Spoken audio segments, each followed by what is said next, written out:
टुकड़ों को जोड़कर उन्हें अग्नि दी गई और छत्रपति संभाजी महाराज युगों युगों के लिए धर्मवीर बन गए। नदी किनारे जनाबाई कपड़े धोने झुकी ही थी कि उसकी नजर पानी में तैरती किसी चीज पर पड़ी। पास जाकर देखा तो उसकी रूह कांप उठी। वे इंसान के कटे हुए शरीर के टुकड़े थे। वो भयभीत होकर चीखती हुई गांव की ओर दौड़ पड़ी।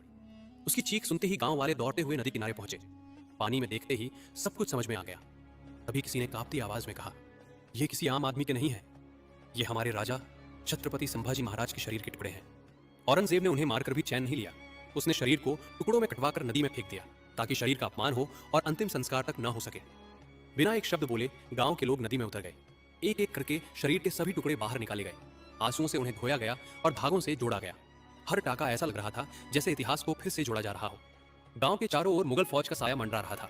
अगर चिता जलाई जाती तो आग के उजाले से मौत को बुलावा मिल जाता। सबकी आंखों में डर था और मन में एक ही सवाल, अंतिम संस्कार कहां किया जाए। अभी भीड़ में से एक व्यक्ति आगे आया। उसका नाम था गोविंद महार।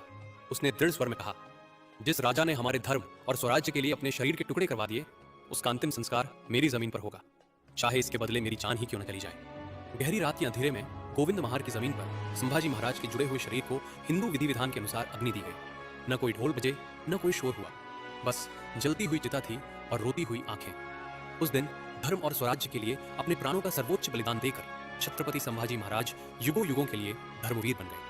कमेंट्स में धर्मवीर छत्रपति संभाजी महाराज की जय अवश्य लिखें। जी। उस रात संभाजी